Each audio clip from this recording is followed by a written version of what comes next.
సంఖ్యాకాండము 20వ అధ్యాయము 14వ వచనం నుంచి 21వ వచనం వరకు మనం చదివినప్పుడు, అంతకంటే ముందుగా మొదటి వచనం నుంచి 13వ వచనం వరకు కాదేశులో మెరీబా దగ్గర ఆ వివాదం విషయంలో ఎలాంటి పరిస్థితులు చోటు చేసుకున్నాయి అని రకరకాల కోణాల్లో ఇప్పటికే మనం ఆలోచించాం కదా. అయితే 14వ వచనం నుంచి 21వ వచనం వరకు ఈ సందర్భం కూడా చోటు చేసుకున్నది మెరీబా దగ్గరనే. విషయం ఏంటంటే, మెరీబా దగ్గర నుండి దేవుడు తర్వాత వారిని ప్రయాణం చేయవలసిందిగా ఆజ్ఞాపించాడు. వాళ్ళు ప్రయాణం చేయాలి మెరీబా దగ్గర నుండి. అయితే మెరీబా దగ్గర నుండి ఇశ్రాయేలీలు వాగ్దాన దేశానికి బయలుదేరి వెళ్ళాలి అంటే వారి తూర్పు వైపున, అంటే పశ్చిమాన మెరీబా ఉంది, కాదేశ్ ఉంది. వీళ్ళు ఇలా ప్రయాణం చేసి ఇలా పైకెక్కి ఇలా యోర్దాను దాటి వాగ్దాన దేశానికి రావాలి. ఎందుకంటే ఈ కాదేశ్ బర్నే నుండి ఇలాగే వెళ్తే వెళ్ళిపోవచ్చు వాగ్దాన దేశానికి. 1 లేదా 2 రోజులు 3 రోజులు వెళ్ళిపోవచ్చు. అయితే వీళ్ళు తిరుగుబాటు చేశారు కాబట్టి పూర్తిగా 40 సంవత్సరాలు వీళ్ళు తిరగాలి కాబట్టి దేవుడు ఇక్కడి నుంచి బయలుదేరి తూర్పుకి, ఇక్కడి నుంచి పైకి ఉత్తరానికి బయలుదేరి యోర్దాను దగ్గర పశ్చిమాన మరలా అక్కడ దాటాలి. అలా వాగ్దాన దేశానికి రావాలి. కాబట్టి మెరీబా దగ్గర నుంచి ప్రయాణం ప్రారంభించారు. ప్రయాణం ప్రారంభించినప్పుడు వీళ్ళకు 2 అవకాశాలు ఉన్నాయి ప్రయాణం చేయడానికి. ఒకటి ఏంటంటే, వీళ్ళ తూర్పు వైపున ఎదోము ఉంది, ఎదోము దేశం ఉంది. ఆ ఎదోము దేశంలో నుండి ఎర్ర సముద్రం దగ్గర నుంచి, ఎర్ర సముద్రం ఎసోన్ బెగెరు, ఆ ఎసోన్ బెగెరు దగ్గర నుంచి సిరియా దేశానికి దమస్కు దాకా రాజమార్గం వెళ్తూ ఉంది. రాజమార్గం అంటే నేషనల్ హైవే. ఇప్పటి మన భాషలో చెప్పాలి అంటే రాజమార్గం అంటే ఈజిప్ట్ నుంచి, ఐగుప్తు నుంచి అటు ఉత్తరానికి సిరియా, ఈ మధ్యలో ఉన్నటువంటి ఈ ప్రాంతాలన్నీ వర్తకం చేయడానికి, లేదా రాజులు కానీ సైన్యాలు కానీ వెళ్ళి రావడానికి రాజమార్గం ఒకటి ఉంది. అది ఎక్కడి నుంచి ఉందంటే ఎదోము దేశంలో నుంచి ఉంది. ఆ రాజమార్గంలో నుంచి వెళ్తే కనుక వీళ్ళ ప్రయాణం తొందరగా జరుగుతుంది. అయితే రాజమార్గం కాకుండా ప్రయాణం చేయాలంటే ఎదోము దేశం చుట్టూ తిరిగి ప్రయాణం చేయాలి. అంటే రెట్టింపు ప్రయాస. మనకు తెలుసు కదా, ఉత్తర అమెరికా, దక్షిణ అమెరికా, ఈ మధ్యలో ఉన్నటువంటి అక్కడ సందు చేసి, అంటే భూభాగాన్ని తవ్వి ఓడలు వెళ్ళడానికి ఒక కెనాల్ తీశారు కదా, ఒక ఛానల్. ఒకవేళ అది లేదనుకో, మొత్తం దక్షిణ అమెరికా చుట్టూ తిరిగి ఒక షిప్ అనేది భారతదేశం రావాలంటే, లేదా మిగిలినటువంటి దేశాలకు వెళ్ళాలంటే ఎంత ప్రయాస. అలా కాకుండా అక్కడే కొంచెం భూభాగాన్ని ఛానల్లాగా క్రియేట్ చేస్తే ఎంత సమయం మిగిలిపోతుంది కదా. ఇంత పెద్ద ప్రయాణాన్ని బైపాస్ చేయడం ఏంటంటే రాజమార్గంలో పడి వెళ్ళడం. అందుకని మోషే ఏం చేశాడు అంటే, మెరీబా దగ్గర నుంచి కొంతమంది దోతల్ని, రాయబారుల్ని ఈ ఎదోము రాజు దగ్గరికి పంపించాడు. వెళ్ళి మీ దేశం గుండా వెళ్తున్నటువంటి రాజమార్గం ద్వారా మేము వాగ్దాన దేశానికి వెళ్తాము అని ఆయనకు సమాచారం చెప్పి, ఆయన ఏం చెబుతాడో తీసుకురమ్మని చెప్పి కొంతమంది దోతల్ని, రాయబారులను పంపిస్తాడు. వాళ్ళు వచ్చి ఎదోము రాజును అడుగుతారు, ఎదోము రాజా, మేము నీ దేశంలో గుండా వెళ్తున్నటువంటి రాజమార్గాన్ని ఉపయోగించుకొని ప్రయాణం చేస్తాము అని అడుగుతారు. అయితే ఎదోము రాజు దానికి అనుమతి ఇవ్వడు. ఇది సందర్భం 14వ వచనం నుంచి 21 వరకు. అయితే ఇక్కడ మనం ఏ విషయాన్ని ఆలోచించుకోబోతున్నామంటే, మోషే, దైవజనుడైన మోషే రాయబారులను పంపించి ఎదోము రాజు దగ్గరికి, మేము రాజమార్గాన్ని ఉపయోగించుకుంటాము అని కాకుండా ఆ సమాచారాన్ని ఎలా నెరేట్ చేయించాడు, ఎలా చెప్పించాడు, ఏ మాటలు చెప్పించాడు. మీకు అర్థం కాలేదు కదా. మేము మీ రాజమార్గాన్ని ఉపయోగించుకుంటాము అని చెప్పేది వేరే, పర్మిషన్ ఇవ్వండి అని. అలా కాకుండా ఆ ఎదోము రాజు ఎవరో కాదు, ఇశ్రాయేలీలమైన మేము ఎవరో కాదు, మీరెవరో కాదు, మన ఇద్దరం ఒక్కటే అనేటువంటి ఆ సంబంధాన్ని కలుపుకునేటువంటి ప్రయత్నం చేస్తాడు మోషే ఇక్కడ. ఇది కుయుక్తేం కాదు, నిజం కూడా ఇది. ఈ విషయం చదివి వినిపించే కంటే ముందుగా ఇక్కడ మీకు ఈ విషయాన్ని క్లారిటీ ఇస్తాను. ఇస్సాకు భార్య అయిన రెబ్కా ఉంది కదా, ఇస్సాకు రెబ్కాకు ఇరువురికి కవల పిల్లలు పుట్టారు కదా. ఆ కవల పిల్లల పేరేంటి?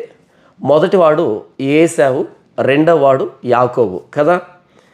ఏశావు సంతానమే ఎదోమీయులు, ఎదోము దేశంలో స్థిరపడ్డారు వాళ్ళు. యాకోబు సంతానమే ఇశ్రాయేలీలు. వీళ్ళు ఎక్కడున్నారు? ఇప్పుడు మెరీబా దగ్గర ఉన్నారు. ఏశావు సంతానం ఎక్కడుంది? వాళ్ళ పక్కనే తూర్పు వైపున ఎదోము దేశంలో ఉన్నారు. అంటే వీళ్ళిద్దరు ఏమవుతారు? ఒకే తల్లి కడుపును పుట్టినటువంటి బిడ్డలు అవుతారు. ఏమంటే తరాలు మారి జనాలు ఎక్కువ అలా ఉన్నారు, కానీ వాస్తవానికి వీళ్ళిద్దరూ ఒకే తల్లి గర్భం నుంచి వచ్చినటువంటి జనపదాలు, రెండు జనపదాలు ఇవి. కాబట్టి మా అన్నే కదా అనేటువంటి అభిమానం, ఆలోచన ఇశ్రాయేలుకు ఉంటుంది. ఎదోమీయులకు కూడా వీళ్ళు మా తమ్ముళ్ళు అనేటువంటి భావన వీళ్ళకు ఉండాలి. లేదు ఇక్కడ, కానీ ఉండాలి. కాబట్టి మోషే ఎదోము రాజు దగ్గరికి ధైర్యంగా దూతలు పంపించి, ఎదోము రాజా, మీరెవరో కాదు, మేమెవరో కాదు, మీరు ఏశావు సంతానం, మేము యాకోబు సంతానం, మన ఇద్దరిది ఒకే కుటుంబం. అయితే ఇప్పుడు తరాలు మారి జనాభా విస్తరించి ఇలా ఉన్నాం, కానీ కాబట్టి నీ దేశంలో వెళ్తున్నటువంటి ఈ రాజమార్గాన్ని ఉపయోగించుకుంటాం. మా పితరులు ఐగుప్తుకు వెళ్ళి ఐగుప్తులో ఎన్ని కష్టాలు అనుభవించారో ఇప్పుడు దేవుడు విడుదల అనుగ్రహించి ఒక దేశాన్ని ఇస్తున్నాడు మాకు. కాబట్టి మీ రాజమార్గాన్ని ఉపయోగించుకుంటాం అనేటట్టుగా సహోదర ప్రేమతో సమాచారాన్ని పంపించాడు. ఒక రాజు దగ్గరికి సమాచారం పంపించేటప్పుడు ఆ హుందాతనం వేరేగా ఉంటుంది. కానీ ఇక్కడ మోషే పంపించిన సమాచారం ఏంటంటే హుందాతనంగా కాదు, ప్రేమగా, అనురాగాన్ని అపేక్షిస్తూ చెప్పడం జరిగింది. ఇంతవరకు నేను చెప్పిన దాన్ని మనసులో పెట్టుకొని 14వ వచనం నుంచి 21వ వచనం వరకు మోషే ఆ రాయబారులకి ఏమని చెప్పాడు, అందులో ఎంతటి అనురాగాన్ని, సొంత అన్నతో మాట్లాడుతున్నటువంటి ఆ అనురాగాన్ని మోషే మాటల్లో, ఆ రాయబారుల మాటల్లో ఇక్కడ మీరు గమనించండి. ఇక రెండవ కోణాన్ని, ఈ సందర్భంలో రెండవ కోణాన్ని తర్వాత వీడియోలో మీతో నేను పంచుకుంటాను. 14వ వచనం నుంచి మోషే కాదేశు నుండి ఎదోము రాజునద్దకు దూతలను పంపి, నీ సహోదరుడుగు ఇశ్రాయేలు అడుగునదేమనగా, చూడండి ఎలా మాట్లాడుతున్నాడు. నీ సహోదరుడుగు ఇశ్రాయేలు అడుగునదేమనగా, మాకు వచ్చిన కష్టము యావత్తును నీకు తెలిసినది. మా పితరులు ఐగుప్తునకు వెళ్ళిరి, మేము చాలా దినములు ఐగుప్తులో నివసించుతమే. ఐగుప్తీయులు మమ్మును మా పితరులను శ్రమ పెట్టిరి. మేము యెహోవాకు మొర్రపెట్టగా ఆయన మా మొరను విని దూతను పంపి ఐగుప్తులో నుండి మమ్మును రప్పించెను. ఇదిగో మేము నీ పొలిమేరల చివర కాదేశు పట్టణంలో ఉన్నాము. మమ్మును నీ దేశమును దాటిపోనిమ్ము. పొలముల్లో బడి అయినను ద్రాక్ష తోటల్లో బడి అయినను వెళ్ళము. బావుల నీళ్లు త్రాగము. రాజమార్గమున నడిచిపోయేదము. నీ పొలిమేరలను దాటు వరకు కుడికైనను ఎడమ వైపునకైనను తిరగకుండా పోయేదమని చెప్పించెను. ఎదోమీయులు, నీవు నా దేశంలో బడి వెళ్ళకూడదు.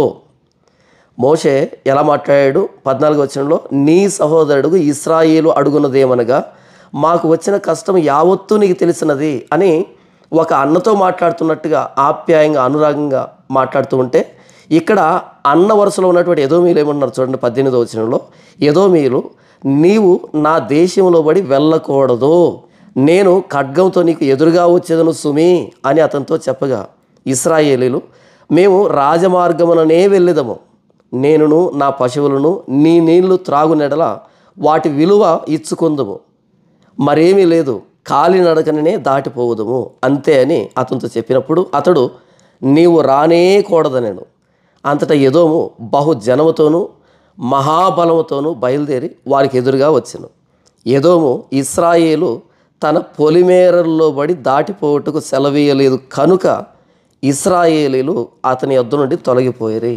ఇంతవరకు చదివినటువంటి లేఖన భాగంలో మోషే ఆ రాయబారులతో చెప్పింది ఏంటంటే, నీ సహోదరుడు ఇశ్రాయేలు నిన్ను అడుగుతుంది ఏంటంటే, అన్నా, మన భాషలో చెప్పాలంటే, అన్నా ఎదోము రాజా, మా పితరులు ఐగుప్తులు ఎన్ని కష్టాలు పడ్డారో తెలుసు కదా, నీవు అన్నవి, మేము తమ్ముళ్ళమే. కాబట్టి అన్నా, మీ దేశంలో పడి వెళ్తాం, నీ దేశానికి అపకారం చేయం, పొలాలను దోచుకోం, పంటను దోచుకోం, పశువులను దోచుకోం, రాజమార్గంలో కాలినడకన వెళ్తామన్నా అని అన్నాడు. నిజంగా ఒక్కసారి ఆలోచించండి. మనకు అపకారం చేసిన వ్యక్తులు ఒకానొక సందర్భంలో మన జీవితంలోకి వచ్చి, అన్న అప్పుడేదో పొరపాటు అయిందన్నా క్షమించు అంటే మనం కరిగిపోతాం కదా. కదా. నేనైతే అలా కరిగిపోతాను. మానవ సహజం అది. వాళ్ళ తప్పును ఒప్పుకుంటూ వాళ్ళ కష్టాన్ని మన దగ్గర తీసుకొని వచ్చి మేము చాలా కష్టాలు పడ్డాం అన్న సహాయం చేయంటే ఖచ్చితంగా స్పందిస్తాం కదా. అయితే మోషే నీ సహోదరుడు ఇశ్రాయేలు అడుగునదేమనగా, మా పితరులు ఐగుప్తులో ఎన్ని కష్టాలు అనుభవించారో నీకు తెలుసు కదా. ఇప్పుడు మేము వాగ్దాన దేశానికి వెళ్తున్నాం. నీ దేశం గుండా రాజమార్గం వెళ్తుంది, నేషనల్ హైవే వెళ్తుంది. దాని ద్వారా కాలినడకన వెళ్తాం. మీ పంటను దోచుకోం, పశువులను దోచుకోం. మా వలన ఎలాంటి నష్టం నీకు రాదు అని చెప్పినప్పుడు ఎంతటి కఠినాత్ముడైనా సరే ఒప్పుకోవాలి కదా. ఇక్కడ యాకోబు సంతానమైనటువంటి ఈ ఇశ్రాయేలీలు ఏశావు సంతానమైనటువంటి ఎదోము రాజును అడిగినప్పుడు ఒప్పుకోలేదు కదా. నేను నా దేశంలో గుండా పోనేవను, నేను కత్తి తీసుకుని వచ్చి నీకు ఎదురు పడతాను అని కఠినంగా మాట్లాడాడు కదా. ఇది ఇక్కడే ఉంచి మనం చరిత్రలోకి వెళ్తే 33వ అధ్యాయము ఆదికాండములో యాకోబు తన భార్యలని పిల్లల్ని తీసుకొని తన పశువుల మందను తీసుకొని వస్తూ ఉన్నప్పుడు, సొంత దేశానికి సిరియా దేశం నుంచి వస్తూ ఉన్నప్పుడు యాకోబుని ఎదుర్కోవడానికి, కోపంగా ఎదుర్కోవడానికి ఏశావు బయలుదేరి వస్తాడు కదా. ఎందుకంటే గతంలో ఏశావును మోసం చేశాడు కదా యాకోబు. ఇదంతా మనకు తెలుసు కదా. అలా కోపంగా వస్తున్నప్పుడు యాకోబు ఎదురుపడి యాకోబు ఏశావుతో చెప్పినటువంటి మాటలేంటి, ఏశావు యాకోబుతో చెప్పినటువంటి మాటలు ఏంటి అన్నది చరిత్రను ఒకసారి ఆలోచిద్దాం. ఎందుకు చెప్తానండి మాట? యాకోబు సంతానమైనటువంటి మోషే ఈ రాయబారులు అడిగినటువంటి ఆ వినతి, ఎదోము రాజు అయినటువంటి ఆ వ్యక్తి కఠినంగా ఇచ్చినటువంటి ప్రత్యుత్తరం. మనం చరిత్రలోకి వెళ్తే నిజంగా ఏశావు యాకోబు వీళ్ళిరువురు ఎదురుపడినప్పుడు, ఇద్దరు బద్ధ శత్రువులు ఎదురుపడినప్పుడు ఎలాంటి సంఘటన చోటు చేసుకుంది అన్నది నేను చదివినిపిస్తాను. యాకోబు కన్నులెత్తి చూచినప్పుడు ఏశావును అతనితో 400 మంది మనుషులను వచ్చుచుండ్రి. అప్పుడు అతడు తన పిల్లలను లేయా రాహేలులకును 2 దాసీలకును పంచి అప్పగించెను. అతడు ముందర దాసీలను వారి పిల్లలను, వారి వెనుక లేయాను ఆమె పిల్లలను, ఆ వెనుక రాహేలును యోసేపును ఉంచి తాను వారి ముందర వెలుచు తన సహోదరుని సమీపించే వరకు 7 మార్లు నేలను సాగిలపడెను. అప్పుడు ఏశావు అతన్ని ఎదుర్కొన పరిగెత్తి అతన్ని కౌగిలించుకొని అతని మెడ మీద పడి ముద్దు పెట్టుకొనెను. వారిద్దరూ కన్నీరు విడిచిరి. ఇంతవరకు చదివినటువంటి ఈ లేఖన భాగంలో చరిత్రలో నిజంగా ఏశావు ఎంత కోపంగా ఉన్నా అంటే యాకోబు మీద, యాకోబు 2 మార్లు ఏశావును మోసపుచ్చాడు, దారుణంగా మోసం చేశాడు. అలా మోసపోయినటువంటి ఏశావే, ఆ మూలపితరుడే, తన తమ్ముడు 7 మార్లు సాగిలు పడినప్పుడు చూచి కనికరపడి మెడ మీద పడి ముద్దు పెట్టుకొని ఇద్దరు ఎలుగెత్తి ఏడ్చారు. అంటే 7 మార్లు సాగిలు పడినప్పుడు తమ్ముడు పశ్చాత్తాపడుతున్నాడని తెలిసి తమ్ముడిని ముద్దు పెట్టుకుని ఏడ్చాడు ఏశావు, ఎవరు మూలపితరుడే. కానీ ఇక్కడ సంఖ్యాకాండం 20లో ఆ ఏశావు సంతానం నుంచి వచ్చినటువంటి ఎదోమీయులు, ఆ ఎదోమీయుల రాజు యాకోబు సంతతిని తన దేశంలో గుండా వెళ్తున్నటువంటి రాజమార్గంలో పడి వెళ్ళనివ్వకుండా, నా దేశంలో కూడా వెళ్ళనివ్వను, నా దేశంలో అడుగు పెడితే కత్తితో ఎదురుపడతాను అని సైన్యాన్ని మోహరింపజేశాడు. అంటే మోషే ఎదోము రాజును గౌరవిస్తున్న విధానం, ప్రేమిస్తున్న విధానం, మా అన్నే కదా అనుకుంటున్నటువంటి విధానం, మా అన్న సంతతే కదా ఎదోమీయులు అనుకుంటున్నటువంటి విధానం వీళ్ళదైతే, ఎదోమీయులు మాత్రం మీరు మాకు శత్రువులు, మా తమ్ముళ్ళు కాదు అని చూస్తున్నటువంటి వైనం. అర్థమైందా మీకు? ఇశ్రాయేలీలు ఎదోమీయుల్ని మా అన్నలు అని చూస్తూ ఉంటే, కానీ ఎదోమీయులు ఇశ్రాయేలుల్ని మా శత్రువులు, మేము కత్తి పట్టుకుని ఎదురుగా వస్తామని చూస్తూ ఉన్నారు. దీన్ని బట్టి నేను చెప్పదలుచుకుంది ఏంటంటే, మనం కొంతమందిని మన జీవితంలో వ్యక్తిగతంగా వీళ్ళు మనోళ్ళే అనుకుంటాం, మన బంధువులు అనుకుంటాం, స్నేహితులు అనుకుంటాం, అన్నదమ్ములు అనుకుంటాం, మనుషుల్ని మనం ప్రేమిస్తాం. ఇది మానవ సహజం కదా. అయితే మనం అనుకునేటువంటి భావన వారిలో ఉండకపోవచ్చు, ఇక్కడ మోషే రాయబారులు పంపించి నీ సహోదరుడు ఇశ్రాయేలు నిన్ను అడుగునదేమనగా, మా పితరులు ఐగుప్తులో పడిన కష్టమేంటో తెలుసు కదా అని తన కష్టాలను మొరపెట్టుకుంటూ ఉంటే, ఏదో మీరు మాత్రం నా తమ్ముళ్ళకి కష్టాలు వస్తే నాకు వచ్చినట్టు కాదా అని కాకుండా శత్రువులాగా చూస్తున్నారు. రాజమార్గంలో పడి పోనివ్వలేదు. తర్వాత చుట్టూ తిరిగి వెళ్ళాల్సినటువంటి పరిస్థితి ఏర్పడింది మోషేకు. నేనేం చెప్తున్నాను అంటే, మనము వ్యక్తుల్ని ప్రేమించినంతగా, గౌరవించినంతగా అవతల వ్యక్తి మనల్ని అదే స్థాయిలో గౌరవిస్తాడు, అదే స్థాయిలో మనకు ఆప్యాయతను చూపెడతాడు అని అనుకోవడం నిజంగా తప్పు. ఎందుకు అంటే మానవులుగా మనం బలహీనులమే. నేను కూడా అవతల వ్యక్తి మనల్ని ఎంత ప్రేమిస్తున్నాడో తిరిగి మనం అంత ప్రేమించలేకపోవచ్చు. నేనేం చెప్తున్నాను అంటే మనుషుల నుంచి మనకు ఎదురు దెబ్బలు తగలడం, మనం ఆశించిన స్థాయిలో అటువైపు నుంచి మనకు ఆప్యాయత కానీ ప్రేమ కానీ మనుషుల దగ్గర నుంచి మనం ఆశించిన మేర అది రానప్పుడు మనం కృంగిపోతాం. ఇది సహజం, ప్రతిరోజు మన జీవితంలో జరుగుతూ ఉంటుంది. అయితే కీర్తనకారుడు ఒక అద్భుతమైన మాటను ప్రయోగించాడు తన కీర్తనలో. 27వ కీర్తన 10వ వచనంలో, నా తల్లిదండ్రులు నన్ను విడిచినను యెహోవా నన్ను చేరతీయును. నా తల్లిదండ్రులు నన్ను విడిచినను యెహోవా నన్ను చేరదీయును అని అంటున్నాడు.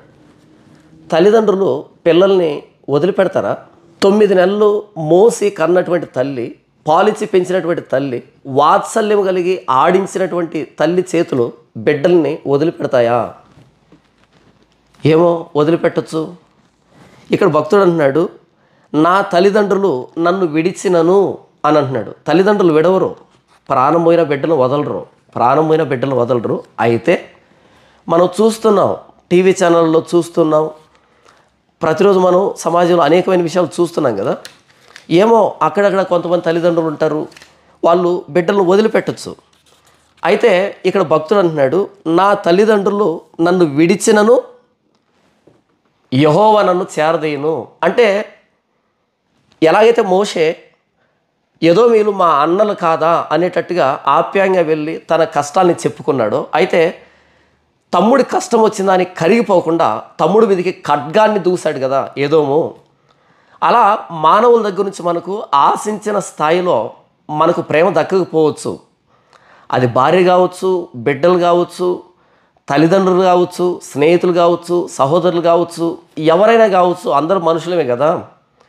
నేను పరిపూర్ణమైన వ్యక్తిని కాదు, ఇంకో వ్యక్తి పరిపూర్ణమైన వ్యక్తి కాదు. కాబట్టి ఇలా వ్యక్తి దగ్గర నుంచి మనకు ఆశించిన స్థాయిలో ప్రేమ రానప్పుడు, మనకు ఆశించిన స్థాయిలో గౌరవం రానప్పుడు, మనకు ఆశించిన స్థాయిలో వాళ్ళ దగ్గర నుంచి మనం ఏం కోరుకున్నామో అది రానప్పుడు మనం నిజంగా కురింగిపోతాం, బాధపడతాం.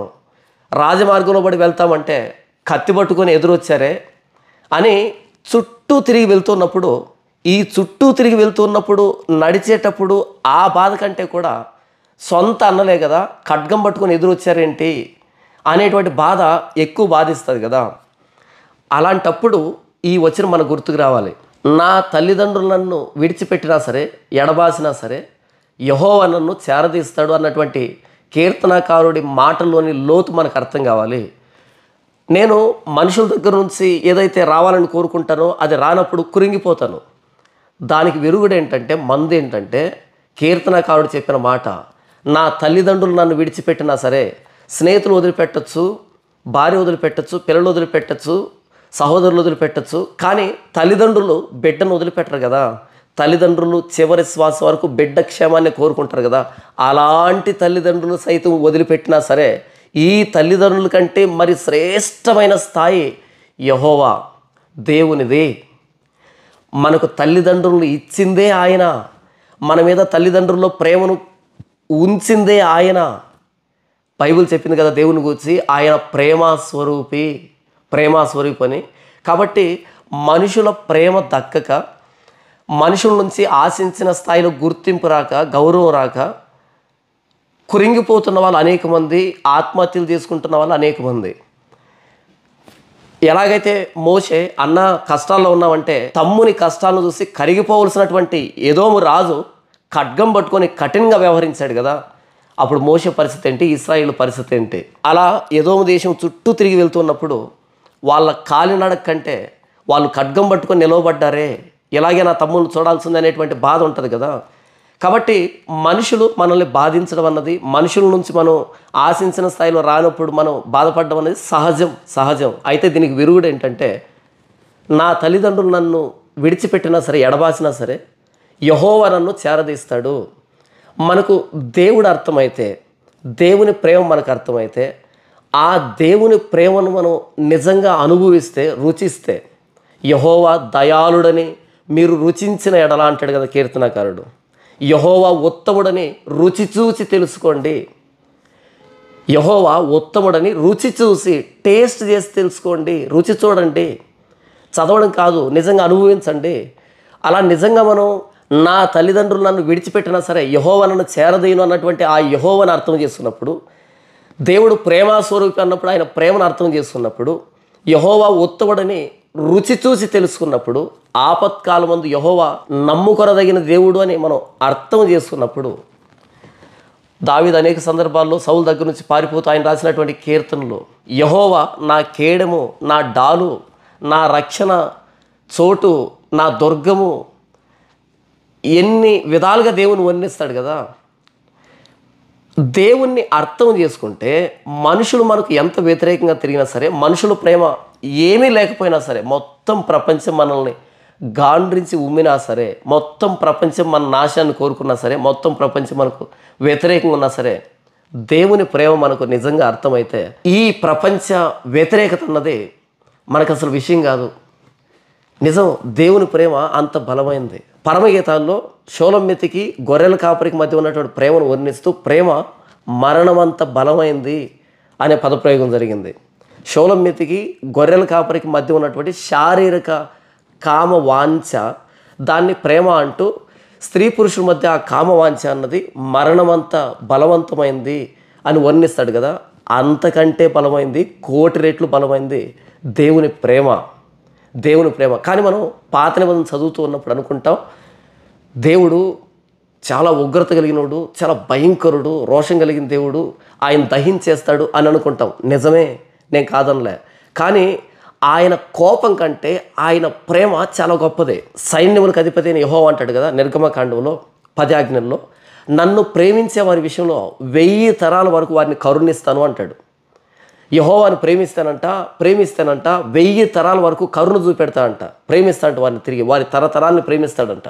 కానీ ఆయన్ను ద్వేషిస్తేనంట 4 తరాల వరకు కోపం ఉంచుకుంటాడంట. 1000 పెద్దదా, 4 పెద్దదా? దేవుడు కోపపడతాడు, ద్వేషం ఉంచుకుంటాడు.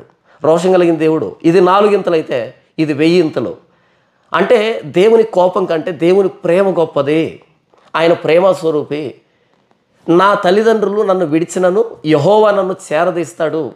ఎంత లోతైన మాట కదా ఇది. కాబట్టి మనుషుల ద్వారా మనకు ఎదురు దెబ్బలు తగిలినప్పుడు, ఎలాగైతే మోషేకు ఎదోము రాజు నుంచి ఎదురు దెబ్బ తగిలిందో, ఈయన కష్టాలను అన్న ఎదురుగా పెట్టినప్పుడు, అన్న కాఠిన్యంతో ఖడ్గాన్ని చూపించినప్పుడు ఎలాగుంటుందో వారి మధ్య సంబంధం అన్నది. అలాగే అనేక మంది డిప్రెషన్లో కానీ, మానసిక మనోవ్యాధి, ఏంటి నేను ఇంతగా ప్రేమిస్తే వాళ్ళు నన్ను ప్రేమించట్లేదే, నేను ఇంత చేస్తే వాళ్ళ దగ్గర నుంచి నాకు కనీసం ఈ చిన్న కృతజ్ఞత కూడా లేదే, గుర్తింపు లేదే అనేటట్టుగా కురింగిపోతూ ఉండొచ్చు మనుషులుగా మనం కురింగిపోతూ ఉండొచ్చు. తప్పు కాదు, ఎందుకంటే నేను సంపూర్ణుని కాదు, మీరు సంపూర్ణులు కాదు, మనమంతా మనుషులం కాబట్టి, మనం స్వార్థపరులం కాబట్టి, మనకంటూ కొన్ని అభిప్రాయాలు కొన్ని ఆలోచనలు ఉంటాయి కాబట్టి, నేను అవతల వ్యక్తి ఆశించిన స్థాయిలో వారిని ప్రేమించలేకపోవచ్చు, వాళ్ళు నేను ఆశించిన స్థాయిలో నన్ను గౌరవించకపోవచ్చు. కానీ ఇక్కడ కురింగిపోవాల్సిన అవసరం లేదు. మనుషుల ప్రేమ కంటే దేవుని ప్రేమ చాలా గొప్పది. నా తల్లిదండ్రులు నన్ను విడిచిపెట్టినా సరే యెహోవా నన్ను చేరదీస్తాడు అన్నటువంటి అందులో ఉన్న నిశ్చయత. తరువాత యెషయా గ్రంథం 49వ అధ్యాయము 15వ వచనం నుంచి మీరు చూస్తే, స్త్రీ తన గర్భమును పుట్టిన బిడ్డను కరుణింపకుండా తన చంటి పిల్లను మరుచునా? ప్రశ్న చూడండి. స్త్రీ తన గర్భమును పుట్టిన బిడ్డను కరుణింపకుండా తన చంటి పిల్లను మరుచునా? ప్రశ్న అర్థమైంది కదా. సమాధానం ఏంటి? అస్సలు మర్చిపోదు తల్లి బిడ్డను కదా. స్త్రీ తన గర్భమును పుట్టిన బిడ్డను కరుణింపకుండా తన చంటి పిల్లను మరుచునా? వారైనను మరుచుదురు కానీ నేను నిన్ను మరువను. దేవుడు అంటున్నాడు, నవమాసాలు మోసి తన పాలిచ్చి తన చేతులతో ఆడించినటువంటి తల్లైన బిడ్డను మరిచిపోవచ్చేమో, కానీ బహుశా మీ అందరి జీవితంలో జరిగే ఉంటుంది, లేదా భవిష్యత్తులో జరుగుతుంది. ఒకనొక సందర్భంలో అమ్మ పక్కలో పడుకొని అమ్మ రొమ్మును కుడుస్తున్నటువంటి బిడ్డ ఒకనొక సందర్భంలో మంచం మీద నుంచి దొర్లి కింద పడినటువంటి సందర్భాలు ఉన్నాయా? ఖచ్చితంగా ఉంటాయి. ఎందుకంటే తల్లి ఉదయం నుంచి సాయంకాలం దాకా ఎన్నో పనులు చేసి అలసిపోయి అలా బిడ్డ పాలు తాగుతున్నప్పుడు ఆదమర్చి నిద్రపోయినప్పుడు బిడ్డ అలా దొర్లి కింద పడినటువంటి సందర్భాలు అనేకం మనకు తెలుసు. ఇక్కడ చూడండి, స్త్రీ తన గర్భమును పుట్టిన బిడ్డను కరుణింపకుండా తన చంటి పిల్లను మరుచునా, వారైనను మరుచుదురు. కానీ ఏమో నిద్ర ఎక్కువైతే మర్చిపోవచ్చేమో. కొంతమంది తల్లులు హాస్పిటల్లో బిడ్డకు జన్మనిచ్చిన తర్వాత నిద్రపోతారు పాలిస్తూ. నిద్ర లేచేటప్పటికి లబోదిబోం అంటారు. ఏమంటే నా బిడ్డ కనిపించట్లే, నా బిడ్డ కనిపించట్లే, ఎవరో ఎత్తుకుని వెళ్ళిపోయారు, ఎవరో దొంగలించారు. అలా కేసులు ఎన్ని చూస్తున్నాం మనం. నాకు తెలిసినటువంటి సందర్భాన్ని చెప్తాను. హాస్పిటల్ వెళ్ళారు, బిడ్డను ప్రసవించిన తల్లి. గవర్నమెంట్ హాస్పిటల్ ఏం చేస్తారు అంటే బిడ్డను ఎత్తుకోవడానికని ఒక చిన్న పరుపు లాంటిది, ఇలా కప్పేటువంటి ఒక చిన్న పరుపు లాంటిది ఉంటుంది కదా, అలాంటిది ఇచ్చారు. ఆ బిడ్డను అందులో పడుకోబెట్టి ఈ పరుపు లాంటి దాన్ని ఇలా మూసి ఇలా జిప్పు వేస్తే లోపల బెడ్ ఉంది. ఇలా ఎత్తుకుంది ఆ తల్లి. ఈ భర్త ముందు బండిని నడుపుతూ ఉన్నాడు, వెనకాల తల్లి ఇలా కూర్చొని ఆ బిడ్డను ఎత్తుకుంది. వారం రోజుల తర్వాత హాస్పిటల్ నుంచి ఇంటికి వెళ్తున్నారు.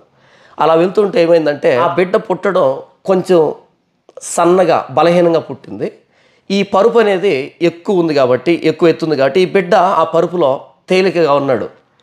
ఇలా ఎత్తుకొని ఉంది. ఇటువైపు భర్త బండి నడుపుతున్నాడు, ఇటువైపు ఉంది.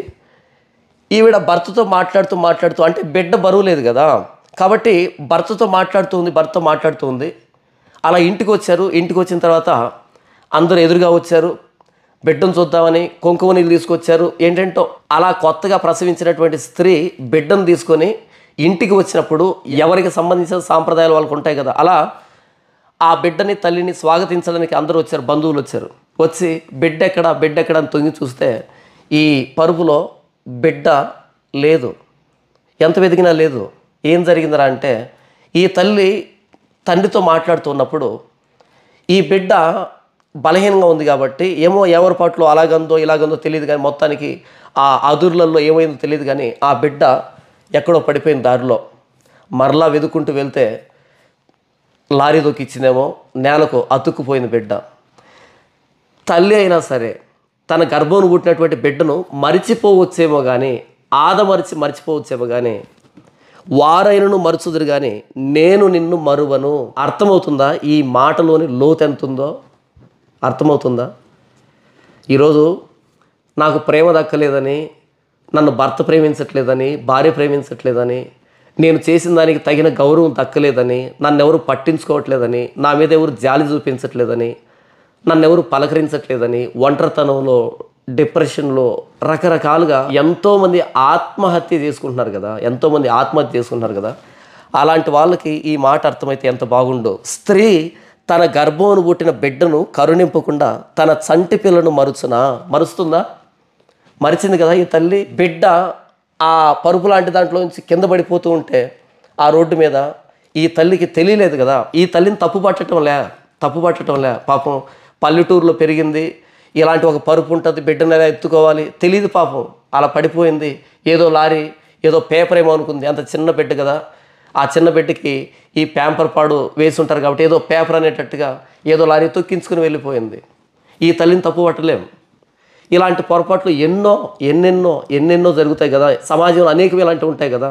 కాబట్టి తన గర్భాన పుట్టినటువంటి బిడ్డను సైతం తల్లి మరిచిపోవచ్చాము, కానీ నేను నిన్ను మరువను. దేవుడు తన ప్రేమను ఇశ్రాయేలుల పట్ల ఎంత గొప్పదో వివరిస్తున్నాడు. ఓ ఇశ్రాయేలు, యుద్ధం వచ్చిందని ఐగుప్తుకు పరిగెడుతున్నావు, యుద్ధం వచ్చిందని అష్షూరీయుల దగ్గర పరిగెడుతున్నావు, యుద్ధం వచ్చిందని బబులోనీయుల దగ్గర పరిగెడుతున్నావు, యుద్ధం వచ్చిందని చుట్టుపక్కల రాజ్యాల నుంచి సైన్యాన్ని సమకూర్చుకోవడానికి తిరుగులాడుతున్నావే, వెంపర్లాడుతున్నావే. స్త్రీ తన బిడ్డను మరిచిపోతుందా? ఒకవేళ మరిచిపోయినా సరే నేనెందుకు నిన్ను మరిచిపోతాను? నాకు తెలియకుండా ఖడ్గం వస్తుందా? నాకు తెలియకుండా నీ దేశం మీద బాణం ప్రయోగించబడుతుందా? నేను తల్లి కంటే గొప్పను కదా, తల్లిని నీకు ఇచ్చిందే నేను కదా, నీ జాతి నా ద్వారా కదా ఏర్పడింది. మరి నా వైపు కదా నువ్వు చూడాలి. కష్టం వచ్చినప్పుడు, నీకు శ్రమ వచ్చినప్పుడు నాకు కదా మొరపెట్టాలి. స్త్రీ తన గర్భాన్ని పుట్టిన బిడ్డనైనా మర్చిపోవచ్చేమో, కానీ నేను నిన్ను మర్చిపోతాను అనుకుంటున్నావు. ఆ ఇశ్రాయేలు ఎందుకు పరిగెడుతున్నావు? అష్షూరు దగ్గరికి ఎందుకు పరిగెడుతున్నావు? ఐగుప్తుకి సైన్యం కోసం ఎందుకు వెంపర్లాడుతున్నావు? ఎందుకని నన్ను తాకట్టు పెట్టావు? నేను నీ తల్లి కంటే గొప్పవాణ్ణి కాదా? నేను నిన్ను మర్చిపోతా అనుకుంటున్నావా? నా కన్నులు ఎల్లవేళలా నీ దేశం మీద లేవనుకుంటున్నావా? రక్షింపనేరకు ఉండినట్లు నా హస్తం కొరచైపోయింది అనుకుంటున్నావా? విననేరకు ఉండినట్లు నా చెవులు మందమయ్యాయి అని అనుకుంటున్నావా? కాదు, నీ దోషాలు నీకు నాకు మధ్య అడ్డుగాడుగా వచ్చాయి కాబట్టి నేను నీ మనం వినలేకపోతున్నా. నీవు చేతులు చాపుతున్నప్పుడు నాకు కనబడట్లేదు అనుకుంటున్నావా? నేను ఎందుకు కళ్ళు మూసుకుంటున్నానంటే నీ దోషాలు నీ పాపాలు మీకు నాకు మధ్య అడ్డుగా వచ్చాయి. ఎందుకని ఐగుప్తుకు పరిగెడుతున్నావు? మమ్మల్ని రక్షించండి అని. నా హస్తం కొరచైపోయిందా? ఎందుకని బబులోనికి వెళ్తున్నావు? నా చెవులు ఏమైనా మందమయ్యాయి అనుకుంటున్నావా? రక్షింపనేరకుండానట్టు యెహోవా హస్తం కొరచైంది అనుకుంటున్నావా? నీ పాపాన్ని ఒప్పుకుంటే నీ దేశం మీద బాణం ప్రయోగించబడదు. అష్షూరు సైన్యం ఎంత గొప్పదైనా సరే హిజ్కియా విషయంలో చూడలేదా? హిజ్కియా ఎప్పుడైతే పశ్చాత్తాపడి ప్రార్థన చేశాడో దేశం మీద బాణం ప్రయోగించకుండా 185,000 మందిని ఒకరోజు రాత్రిలో చంపినటువంటి చరిత్ర నాది కాదా? స్త్రీ తన గర్భాన్ని పుట్టిన బిడ్డనైనా మరిచిపోవచ్చు, కానీ నేను నిన్ను మరవను. మరి నీవెందుకు ఇశ్రాయేలు నన్ను మర్చిపోయావు అని దేవుడు ఎంత తన ప్రేమను కొమ్మరిస్తున్నాడు కదా. స్త్రీ తన గర్భమును పుట్టిన బిడ్డను కరుణింపకుండా తన చంటి పిల్లను మరుచున వారైనను మరుచుదురు కానీ నేను నిన్ను మరువను. చూడుమో నా అరచేతుల మీదనే నిన్ను చెక్కి ఉన్నాను, నీ ప్రాకారములు నిత్యము నా ఎదుట ఉన్నవి. సైన్యములకు అధిపతి యెహోవా అంటున్నాడు, చూడుమో నా అరచేతుల మీద నిన్ను చెక్కి ఉన్నాను, నీ ప్రాకారాలు నా కళ్ళెదురుగా ఉన్నాయి. నీ ప్రాకారాలు నా కళ్ళెదురుగా ఇలా చేతుల్లో ఉన్నాయి. నీ దేశం నా చేతుల్లో ఉంది, నా చేతులు చెక్కుకొని ఉన్నా. నా చేతుల్లో ఉన్న నీ దేశం మీద ఖడ్గాన్ని దూయడానికి, ఈటను ప్రయోగించడానికి, విల్లును ప్రయోగించడానికి ఎవడికి దమ్ముంది? నా చేతుల్లో చెక్కుకొని ఉన్నా నిన్ను అన్నాడు. ఇది ప్రవచనం ఇశ్రాయేలు రాజ్యానికి సంబంధించి. కొత్త నిబంధనలకు మనం వస్తే ప్రభువైన యేసుక్రీస్తు చేతుల్లో మేకులు కొట్టించుకున్నాడు. నెరవేర్పు. ఏది ఎక్కువైన ప్రేమ? చూడుము నా అరచేతుల మీద నిన్ను చిక్కి ఉన్నాను, నీ ప్రాకారాలు నిత్యం నా కళ్ళెదురుగా ఉన్నాయి అన్నటువంటి ఆ ప్రవచనం కంటే ఎన్ని రెట్లు శ్రేష్టమైంది ప్రభువైన యేసుక్రీస్తు తన చేతుల్లో మేకులు కొట్టించుకోవడం. ఎవరి కోసం మేకులు కొట్టించుకున్నాడు? పాత నిబంధనలో 59వ అధ్యాయంలో సైన్యములకు అధిపతి అయిన యెహోవా అంటాడు, రక్షింపనేరకుండానట్లు యెహోవా హస్తం కొరచగాలేదు. ఏది ఇక్కడేమన్నాడు? చూడుము నా అరచేతుల మీద నిన్ను చెక్కుకునే ఉన్నాను, నీ ప్రాకారాలు నా ఎదుట ఉన్నవి అన్నటువంటి యెహోవా 59లో అంటున్నాడు. రక్షింపనేరకుండానట్లు యెహోవా హస్తం కొరచగాలేదు అంటున్నాడు. అంటే చెయ్యి ముడుచుకున్నాడు. చెయ్యి ముడుచుకొని పాపాలు ఒప్పుకో అంటున్నాడు. పాపాలు ఒప్పుకుంటే నేను రక్షిస్తా అంటున్నాడు. కానీ కొత్త నిబంధనలో మీరు పాపాలు ఒప్పుకోండి అని కాదు యేసు ప్రభు శిలువలో ప్రాణం పెట్టింది. మొదట ఆయన ప్రాణం పెట్టి ఇప్పుడు పాపాలు ఒప్పుకోండి అంటున్నాడు. తేడా అర్థమైందా? పాత నిబంధనలో నిన్ను రక్షింపనేరకుండానట్లు నా హస్తం కొరచగాలేదు అంటే నువ్వు పాపాలు ఒప్పుకుంటే నేను రక్షిస్తానని. ఏది?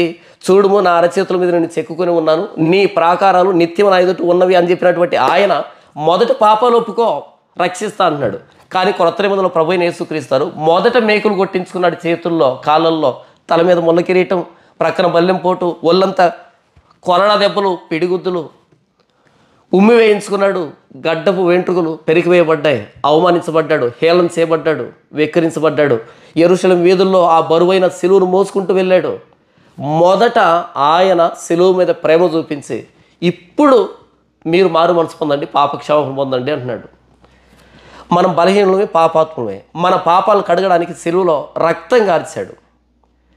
మొదట ఆయన సిలువ మీద ప్రేమ చూపించాడు మేకులు కొట్టించుకోవడం ద్వారా. ఇప్పుడు మనల్ని అడుగుతున్నాడు, పాత నిబంధనలో చూడుము నా అరచేతుల మీద నేను చెక్కుకొని ఉన్నాను అన్నటువంటి ప్రేమ కంటే మరి శ్రేష్టమైన ప్రేమ ఇదే. అక్కడ యెషయా గ్రంథంలో స్త్రీ తన గర్భమును పుట్టిన బిడ్డను కరుణింపకుండా వదిలిపెడుతుందా? మర్చిపోతుందా? వారైనను మరచుదురు కానీ నేను మరవనన్నటువంటి దేవుడు అంతకంటే శ్రేష్టమైనటువంటి మాట ఏంటంటే ప్రభువైన యేసుక్రీస్తు శిలువలో మేకులు కొట్టించుకున్నాడు. ఈ ప్రభువైన యేసుక్రీస్తు ప్రేమ ఈనాటి మనకు కానీ మన సమాజానికి కానీ అర్థమైతే ఎంత బాగుండు. ఈరోజు మనుషుల ప్రేమ దక్కలేదని, మనుషుల్లో గుర్తింపు లేదని ఆత్మహత్య చేసుకుంటున్నటువంటి అనేక మందికి ప్రభువైన యేసుక్రీస్తు ప్రేమ అర్థమైతే ఎంత బాగుండు. నిజంగా ప్రభువైన యేసుక్రీస్తు ప్రేమను అనుభవిస్తే ఆ ప్రేమలో ఈ ప్రపంచ ప్రేమలన్నీ కొట్టుకొని పోతాయి. మనుషులుగా మనం కొద్ది కాలం మాత్రమే వ్యక్తిని ప్రేమించగలం. కొద్ది కాలం తర్వాత ఆ ప్రేమ ఉండదు, అది ఆవిరైపోతుంది. కానీ దేవుని ప్రేమ అన్నది అది రోజు రోజుకు పెరుగుతుంది. మనుషుల ప్రేమ రోజు రోజుకు తగ్గితే దేవుని ప్రేమ రోజు రోజుకు పెరుగుతుంది. ఎలాగైతే మోషే ఎదోము రాజు దగ్గరకు కబురు పంపించి, అన్నా మేము కష్టాల్లో ఉన్నాం, మా కష్టాలు నీకు తెలుసు కదా, మాకు దారి కావాలి అని ఎలాగైతే అడిగాడో, అన్నను ఆప్యాయంగా అడిగాడో, కానీ అన్న కాఠిన్యం చూపించాడో, అలా ఈ లోకంలో మనకు కాఠిన్యం ఎదురు కావచ్చు, మనం ఆశించిన స్థాయిలో మనకు దక్కకపోవచ్చు, కానీ నా తల్లిదండ్రులు నన్ను విడిచినను యెహోవా నన్ను చేరదీయును అన్నటువంటి కీర్తనాకారుడి మాట మనకు గుర్తుండాలి. స్త్రీ తన గర్భమును పుట్టిన బిడ్డను కరుణింపకుండా విడిచిపెడుతున్న చంటి బిడ్డను కరుణింపకుండా ఉంటుందా? వారైనను మరచుదురు కానీ నేను మరవను, ఎందుకంటే చూడుము నా అరచేతుల మీద నిన్ను చెక్కుకున్నాను, నీ ప్రాకారాలు నిత్యం నా కళ్ళెదురుగా ఉన్నాయి. ఈ మాటలు గుర్తుకు రావాలి. వీటి రెండింటికంటే మరి శ్రేష్టమైంది ప్రభువైన యేసుక్రీస్తు వారి సిలువ. ఆ సిలువ దగ్గరకు వచ్చి నిదానించి చూసి ఎందుకైనా ఇంత దారుణంగా ప్రాణం పెట్టాడు అంటే అక్కడి నుంచి వచ్చేటువంటి స్వరం ఏంటంటే, నీకోసమే, నిన్ను ప్రేమించి నీవు చేసిన పాపాలకి నేను శిక్ష అనుభవించాను అనేటువంటి సమాధానం అక్కడి నుంచి వస్తుంది. నిజంగా నా బలహీనతలను ఎరిగి, నా లోపాలని, నా దోషాలని, నా పాపాలని ఎరిగి, నా గతాన్ని తెలిసి, నా అంతరంగాన్ని తెలిసి, నన్నుగా నాకంటే ఎక్కువగా ప్రాణం పెట్టేంతగా, శిలువ మీద రక్తం కార్చేంతగా ప్రేమించాడు అంటే ప్రభువైన యేసుక్రీస్తు వారి ప్రేమ నిజంగా క్రైస్తవులకి అర్థం కాలేదేమో. యేసు ప్రభు ప్రేమను రుచిస్తే ఈ లోక ప్రేమలు ఎందుకు పనికిరావు? యేసు ప్రభు ప్రేమ చాలా గొప్పది, మరణం కంటే బలమైంది ప్రభువైన యేసుక్రీస్తు వారి ప్రేమ. మనం పాపులుగా ఉన్నప్పుడు, బలహీనులుగా ఉన్నప్పుడు, దీని గురించి అపోస్తలుడైన పౌలు రోమీయులకు రాసిన పత్రిక 5వ అధ్యాయంలో ఎంత అద్భుతమైనటువంటి పదప్రయోగాన్ని చేస్తాడు అంటే నీతిమంతుడి కోసం ఒకడు ప్రాణం పెట్టచ్చు, మంచోడు కోసం, కానీ పాపాత్ముల కోసం ప్రాణం పెట్టడం ఏంటి అని ఆయన ఆశ్చర్యాన్ని వ్యక్తం చేస్తాడు. చూడండి 6వ వచనం నుంచి, ఏలైనగా మనం ఇంకా బలహీనులమై ఉండగా క్రీస్తు యుక్త కాలమున భక్తిహీనుల కొరకు చనిపోయాను. ఈ పదప్రయోగం అర్థమవుతుందా? ఏలైనగా మనం ఇంకను బలహీనులమై ఉండగా, బలవంతులం కాదు, బలహీనులమై ఉండగా క్రీస్తు యుక్త కాలమున భక్తిహీనుల కోసం ప్రాణం పెట్టాడు. అసలు ఈ ఆలోచన విధానం అన్నది ఎవరికి అర్థం కాదు. మనం ఇంకను బలహీనులమై ఉండగా క్రీస్తు యుక్త కాలమున భక్తిహీనుల కోసం ప్రాణం పెట్టాడు అనేటువంటి ఈ మాట లోతు మీకు అర్థమవుతుందా? భక్తిహీనుల కోసం భగవంతుడు ప్రాణం పెట్టడం ఏంటి? భక్తిహీనుల కోసం దేవుడు ప్రాణం పెట్టడం ఏంటి? ఈ ఆలోచన మనకు అర్థం కావట్లే. దీన్ని అపోస్తలుడైన పౌలు అంటాడు, జ్ఞానానికి మించిన క్రీస్తు ప్రేమను మీరు తెలుసుకోవాలని, తెలుసుకునే దానికి శక్తివంతులు కావాలని నేను మీకోసం ప్రార్థన చేస్తున్నా అంటాడు పౌలు. అంటే క్రీస్తు ప్రేమ అర్థం కావాలంటే మన జ్ఞానానికి మించినటువంటి శక్తి కావాలి మనకి అని అపోస్తలుడైన పౌలు చెప్తాడు. ఎందుకంటే భక్తిహీనుల కోసం దేవుడు ప్రాణం పెట్టడం ఏంటి? బలహీనుల కోసం భగవంతుడు ప్రాణం పెట్టడం ఏంటి? అన్ని విధాలా చెడిపోయిన మన కోసం ఆయన శిలువలో రక్తం కార్చడం ఏంటి? అర్థం కాక అలా మాట్లాడుతున్నారు. కానీ నిజంగా మన లోపల ఉన్నటువంటి పాప స్వభావం మనకు అర్థమైతే ప్రభువైన యేసుక్రీస్తు వారి ప్రేమ నుంచి మనల్ని ఏది ఎడబాపలేదు. అపోస్తలుడైన పౌలు అంటాడు కదా, క్రీస్తు ప్రేమ నుండి మమ్మును ఎడబాపునది ఏది? క్రీస్తు ప్రేమ నుండి ఏది ఎడబాపుతుంది? ఖడ్గమా, కరువా, ఉపద్రవమా, వస్త్రహీనత, శ్రమ అని మాట్లాడతాడు కదా. అంటే ఈ మొండెము నుంచి తల వేరు కావాల్సిందే తప్ప తలలో క్రీస్తు ప్రేమను ఎవరు వేరు చేయలేరు అని అంటాడు. ఎందుకంటే అర్థం చేసుకుంటే క్రీస్తు ప్రేమ కంటే గొప్పది ప్రపంచంలో ఇంకొకటి లేదు. ఏలైనగా మనం ఇంకను బలహీనులమై ఉండగా క్రీస్తు యుక్త కాలంలో భక్తిహీనుల కొరకు చనిపోయాను. నీతిమంతుని కొరకు సహితము ఒకడు చనిపోవట అరుదు, మంచివాని కొరకు ఎవడైనా ఒకవేళ తెగింపవచ్చును. అయితే దేవుడు మన ఎడల తన ప్రేమను వెల్లడిపరుస్తున్నాడు. ఎట్లనగా మనం ఇంకనూ పాపులమై ఉండగానే క్రీస్తు మన కొరకు చనిపోయాను. కాబట్టి ఆయన రక్తం వలన ఇప్పుడు నీతిమంతులుగా తీర్చబడి మరింత నిశ్చయముగా ఆయన ద్వారా ఉగ్రత నుండి రక్షింపబడదుము. ఇక్కడేమన్నాడు అంటే నీతిమంతుని కొరకు సైతము ఒకడు చనిపోవట అరుదు. చచ్చిపోరు ఎవరు, ఎవరి కోసం ఎవరు చచ్చిపోరు, చంపుతారు కానీ చచ్చిపోరు. అయితే ఒకవేళ చనిపోతున్నారంటే అవతల వ్యక్తి చాలా మంచోడై ఉంటాడు, చాలా గొప్పోడై ఉంటాడు. గొప్పోడు కోసం తక్కువ స్థాయిలో ఉన్న వ్యక్తులు చనిపోవచ్చు, అభిమానం ఎక్కువై. మనం చూస్తున్నాం కదా, అభిమానులు చచ్చిపోతున్నారు కదా. నీతిమంతుని కొరకు ఒకటి చనిపోవడం అరుదు, కానీ అనీతిమంతుల కోసం దేవుడు చనిపోవడం ఏంటి? మనుషులంగా మనమే చెడ్డవాళ్ళ కోసం చనిపోవమే, అలాంటిది పాపాత్ముల కోసం దేవుడు చనిపోవడం ఏంటి అని మాట్లాడుతున్నాడు అపోస్తలుడైన పౌలు. నిజంగా క్రీస్తు ప్రేమను మనం అనుభవిస్తే ఆ క్రీస్తు ప్రేమలో ఈ లోక ప్రేమలు ఎందుకు పనికిరావు? అలా కొట్టుకొని పోతాయి.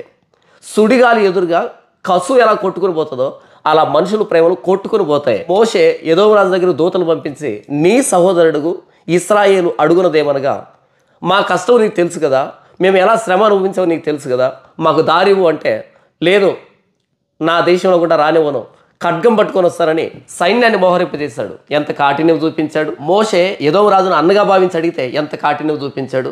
కాబట్టి మనుషుల కాఠిన్యాన్ని చూడకండి, మనుషుల దగ్గర నుంచి ఏది ఆశించకండి. ఎందుకంటే మనుషులు బలహీనులు కాబట్టి, బలహీనులు మనం ఆశించిన స్థాయిలో చేయలేరు. కాబట్టి వారి బలహీనతను మనం అర్థం చేసుకుందాం, దేవుని బలాన్ని మనం అర్థం చేసుకుందాం. దేవుని బలం ఏంటంటే, తల్లిదండ్రులు విడిచిపెట్టిన యెహోవా చేరదీస్తాడు. తన గర్భాన్ని పుట్టినటువంటి చంటి బిడ్డను తల్లి మరిచిపోయినా సరే దేవుడు మరిచిపోడు. అరచేతుల మీద చెక్కున్నటువంటి దేవుడు, ప్రభువైన యేసుక్రీస్తు వారి శిలువలో మేకులు కొట్టించుకున్నటువంటి మన రక్షకుడు, మన విమోచకుడు, మనల్ని ప్రేమించి తన ప్రేమను శిలువ త్యాగ రూపంలో ఈ ప్రపంచానికి చూపించినటువంటి దేవుడు ప్రభువైన యేసుక్రీస్తు వారు. నేను పుట్టక ముందే నా కోసం శిలువలో ప్రాణం పెట్టిన దేవుడు, నా మొత్తం జీవితాన్ని చూసి, నా అంతరంగం ఏంటో చూసి, నన్నుగా ప్రేమించి, నిస్వార్థమైన ప్రేమ, అన్కండిషనల్ లవ్, షరతులు లేని ప్రేమను నా మీద చూపించిన దేవుడు ప్రభువైన యేసుక్రీస్తు వారు. ఈ ప్రభువైన యేసుక్రీస్తు వారు ప్రేమను నేను రుచిస్తే, ఈ లోక ప్రేమలో సుడిగాలి ఎదుట కసువు కొట్టుకొని పోయినట్టుగా కొట్టుకొని పోవా. క్రైస్తవులను మనం దేవుని ప్రేమను విడిచిపెట్టి, క్రీస్తు ప్రేమను విడిచిపెట్టి లోక ప్రేమల కోసం వెంపర్లాడుతున్నాం. కాబట్టి మనం ప్రతి విషయంలో నిరుత్సాహపడుతున్నాం. కానీ ఒక్కసారి క్రీస్తు ప్రేమను నిదానించి అర్థం చేసుకుంటే ఆ ప్రేమ సరిపోతుంది. అపోస్తలుడైన పౌలు అంటాడు కదా, నా శరీరంలో ముళ్ళుంది, ఈ ముళ్ళును తీసివే అంటే ప్రభువైన యేసుక్రీస్తు వారు చెప్పిన సమాధానం ఏంటి? నా కృప నీకు చాలు, నా కృప నీకు చాలు. దేవుని కృప కావాలి మనకి, దేవుని ప్రేమ కావాలి మనకి. లూకాసు వార్త 7వ అధ్యాయంలో ప్రభువైన యేసుక్రీస్తు వారు ఒక పరిసయ్యుని భోజనాన్ని కూర్చున్నప్పుడు ఆ ఊర్లో ఉన్నటువంటి పాపాత్మురాలైన స్త్రీ, ఎవరావిడ? పాపాత్మురాలైన స్త్రీ, వేశ్య తను పరుగునొచ్చి ప్రభువైన యేసుక్రీస్తు వారి పాదాలు పట్టుకొని, ఆ పాదాలు ముద్దు పెట్టుకొని, అత్తరు పోసి, తన తల వెంట్రుకలతో తుడుస్తూ, కన్నీళ్లతో తడుపుతూ, ఇలా ప్రభువైన యేసుక్రీస్తు వారి పాదాలని మానక ముద్దు పెట్టుకుంటూ ఉన్నప్పుడు ప్రభువైన యేసుక్రీస్తు వారు అన్న మాట ఏంటి? పరిసయ్యుడు అన్న మాట ఏంటంటే, ఇదేంటి, ఇలాంటి ఒక పాపాత్మురాలైన స్త్రీ వచ్చి ఆయన పాదాలు ముద్దు పెట్టుకుంటూ ఉంటే తాకనిస్తాడేంటి? తెలీదా ఆయనకి ఆవిడ ఎలాంటిదో?